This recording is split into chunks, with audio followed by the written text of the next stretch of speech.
Hi hello ನಮಸ್ಕಾರ. Welcome back to my YouTube channel Geeta Guru. And ಈ vlog ಏನಂದರೆ, ಇದು ನಮ್ಮ ಅಕ್ಕನ ಮನೆಗೆ ಹೋಗ್ತಾ ಇದ್ದೀವಿ. ಅಲ್ಲಿ ಏನೇನು ಮಾಡಿದ್ವಿ ಅಂತ ಸಣ್ಣದಾಗಿ ವಿಡಿಯೋ ಮಾಡಿದ್ದೀನಿ. ಐ ಹೋಪ್ ನೀವು ಎಂಜಾಯ್ ಮಾಡ್ತೀರಾ ಅಂತ. ಇದೇ ನಮ್ಮ ಅಕ್ಕನ ಮನೆ. ನಮ್ಮ ಅಕ್ಕ ಅಡುಗೆಗೆ ಮುದ್ದೆ ಹಾಗೆ ಮೊಸರು ಸಾಂಬಾರು ಮಾಡಿದರು, ಮಜ್ಜಿಗೆ ಸಾರು.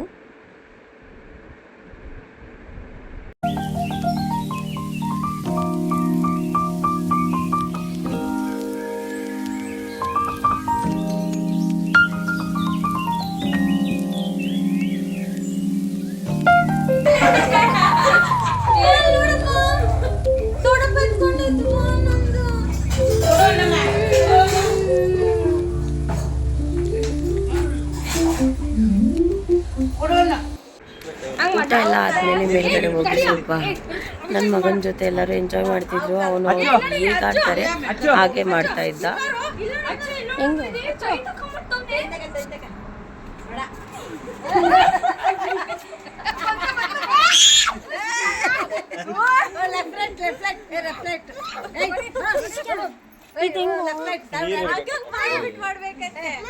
ಮಾಮಲ್ಲ ಜಾನು ಇದು ಫಸ್ಟ್ ಇದನ್ನ ಕೇಳಿಸ್ಕೊ. ಅಚ್ಚು ಫಸ್ಟ್ ಹಿಂಗ್ ಕುತ್ಕೊಬೇಕು, ಆಮೇಲೆ ಹಿಂಗ್ ಕುತ್ಕೊಬೇಕು. ತೈ ತಕ್ಕ ತೈ ಬೇಡಮ್ಮ ಎಗರ್ ಬೇಡಮ್ಮ ತೈ ತಕ್ಕ ಹಂಗ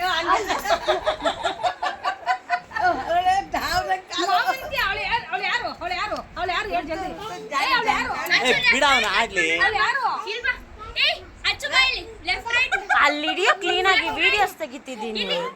left right left 1 2 3 step left right left right ಒಂಚೂರು ನೀರು ಇಟ್ಕೊಂಡು left right left about turn left right left right next ಇದು ಹಿಂಗೆ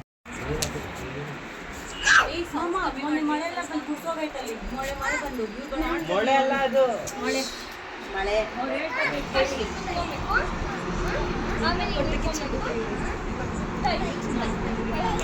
ಎಗರ್ಸ್ಬೇಡಮ್ಮ ಬೇಡ ಎಗರ್ಸ್ಬೇಡ ಅಚ್ಚು ಅದನ್ನು ಅಚ್ಚಲ್ಲಿ ಅಚ್ಚು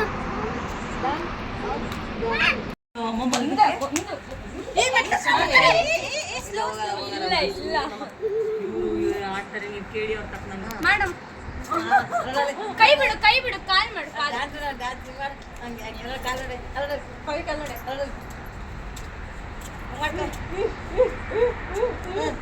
ಆ ಕಡೆ ಹೋಗ್ಬೇಡ.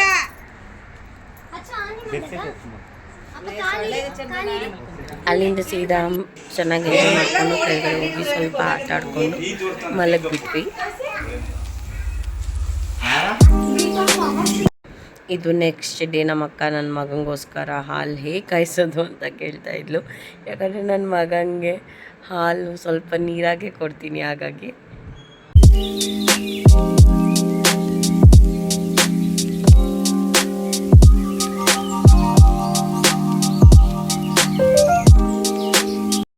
ನಮ್ಮ ಅಕ್ಕನ ಮನೆ ಹತ್ರ ತುಂಬ ಚೆನ್ನಾಗಿ ಗಾಳಿ ಬೆಳಕು ಎಲ್ಲ ಇರುತ್ತೆ. ಯಾಕಂದರೆ ನೈಸ್ ರೋಡ್ ಹತ್ರನೇ ಇರುತ್ತೆ ನಮ್ಮ ಅಕ್ಕನ ಮನೆ.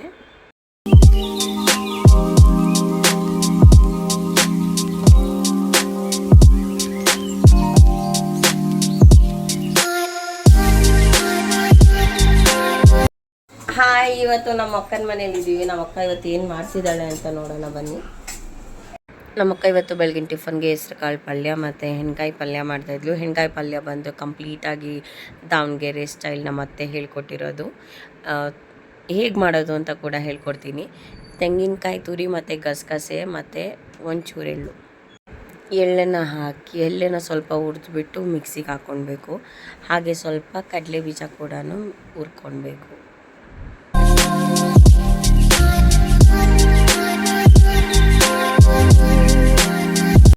ಹಾಗೆ ಒಂಚೂರು ಹುಣ್ಸೆಹಣ್ಣು ಕೂಡ ನೆನೆಸ್ಕೊಳ್ಬೇಕು. ಈಗ ಅಷ್ಟನ್ನು ಮಿಕ್ಸಿ ಮಾಡ್ಕೊತಿದ್ದೀವಿ.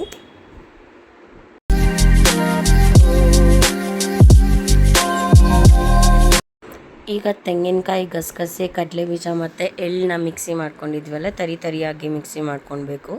ಅದಕ್ಕೆ ನಿಮಗೆ ಖಾರ ಎಷ್ಟು ಬೇಕು ಅಷ್ಟು ಸಾಂಬಾರು ಪೌಡರ್ ಹಾಕ್ಕೊಳ್ಬೇಕು. ನಾವು 3 ಟೇಬಲ್ ಸ್ಪೂನ್ ಸಾಂಬಾರು ಪೌಡರ್ ಹಾಕ್ಕೊಂಡಿದ್ದೀವಿ.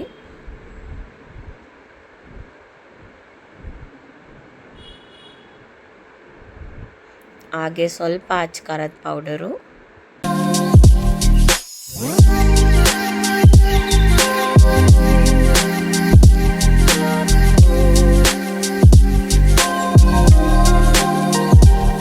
ರುಚಿಗೆ ತಕ್ಕಷ್ಟು ಉಪ್ಪು,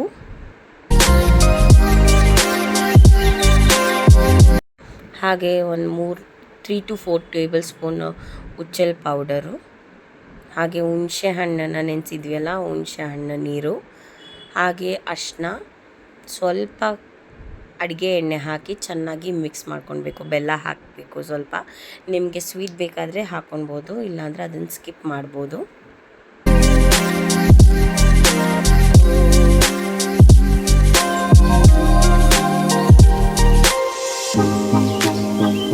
ಈಗ ಅದನ್ನು ಚೆನ್ನಾಗಿ ಮಿಕ್ಸ್ ಮಾಡಿಕೊಂಡು ಈರುಳ್ಳಿ ಮತ್ತು ಕೊತ್ತಂಬರಿ ಹಾಕಿ ಚೆನ್ನಾಗಿ ಮತ್ತೆ ಮಿಕ್ಸ್ ಮಾಡಬೇಕು. ಈಗ ಬದನೆಕಾಯಿನ 4 ಭಾಗ ಥರ ಮಾಡ್ಕೊಳ್ಬೇಕು, ಆ ಸ್ಟಫ್ನ ಫಿಲ್ ಮಾಡೋಕ್ಕೋಸ್ಕರ.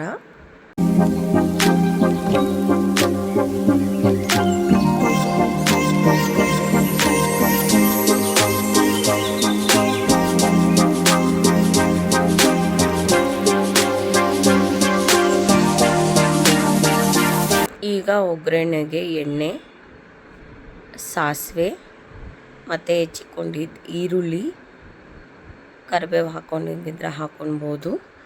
ಅದಾದಮೇಲೆ ಚೆನ್ನಾಗಿ ಫ್ರೈ ಮಾಡಬೇಕು ಈರುಳ್ಳಿನ. ಈಗ ಸ್ಟಫ್ ಮಾಡ್ತಾ ಇದ್ದೀವಲ್ಲ, ಆ ಸ್ಟಫ್ನ ಅದರೊಳಗಡೆ ಹಾಕಿ ಚೆನ್ನಾಗಿ ಬೇಯಿಸಬೇಕು. ಎಣ್ಣೆಯಲ್ಲಿ ಬದನೆಕಾಯಿ ಚೆನ್ನಾಗಿ ಬೇಯಬೇಕು.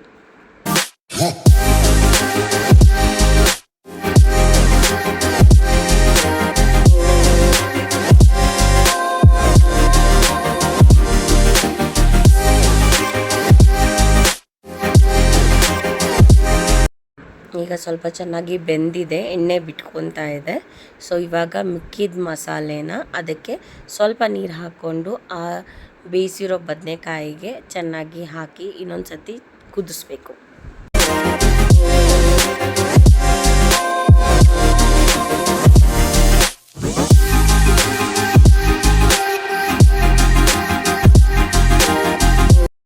ಚೆನ್ನಾಗಿ ಮಿಕ್ಸ್ ಮಾಡಿ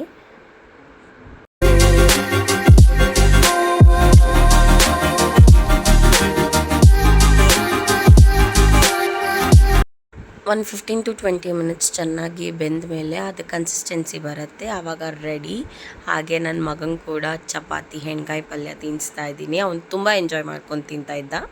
ಹಾಗೆ ಇದು ಪ್ಲೇಟ್ ಚಪಾತಿ ಹೆಣ್ಗಾಯಿ ಪಲ್ಯ, ಹೆಸರುಕಾಳು ಪಲ್ಯ.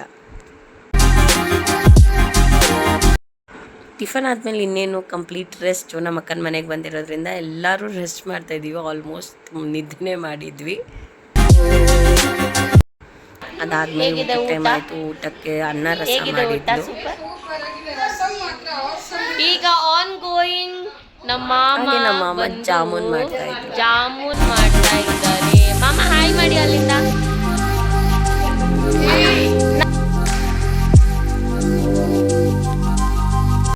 ಅಲ್ಲಿಂದ ಸಾಯಂಕಾಲ ಆಯಿತು, ನಮ್ಮ ಮನೆಗೆ ಹೋಗ್ಬೇಕಲ್ವ, ಹಾಗಾಗಿ ನಮ್ಮ ಮನೆಗೆ ಹೋಗ್ತಾ ಇದ್ದೀವಿ.